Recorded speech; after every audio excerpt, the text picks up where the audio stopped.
રાજકોટના ઉપલેટામાં છેલ્લા ઘણા સમયથી ચાલી રહેલા ભૂગર્ભ ગટરના કામના કારણે સ્થાનિકો ત્રાહિમામ પોકારી ઉઠ્યા છે।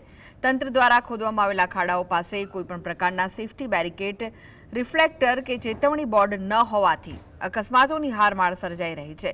તાજેતરમાં જ રાત્રિના અંધકારમાં એક 4-વ્હીલર કાર ખુલ્લા ખાડામાં ખાબકી હતી। સમાજસેવક હરપાલસિંહ જાડેજા અને સ્થાનિકોએ ભેગા મળીને કારને બહાર કાઢી।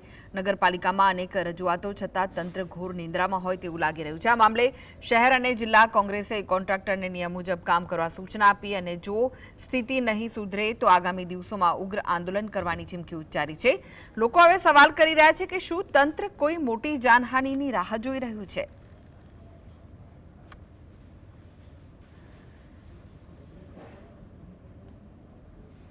બંને બાજુ બેરીકેડ ન રાખતા સામેથી આવતી એક 4 વ્હીલ આ ખાડામાં ઘૂસી ગયેલી છે, જેને કારણે ગાડીમાં પણ નુકસાન થયેલ છે અને લોકોને પણ નુકસાન થાય છે। આ માટે અવારનવાર રજૂઆત કરવા છતાં કોઈ ધ્યાન આપતું નથી।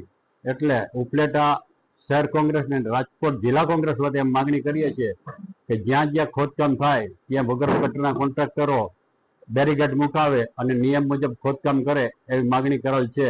જો આમ કરવામાં નહીં આવે તો આગામી દિવસોમાં કોંગ્રેસ દ્વારા તેમની સામે આંદોલન અને કામ બંધ કરાવવા સુધીના પગલાં લેવામાં આવશે।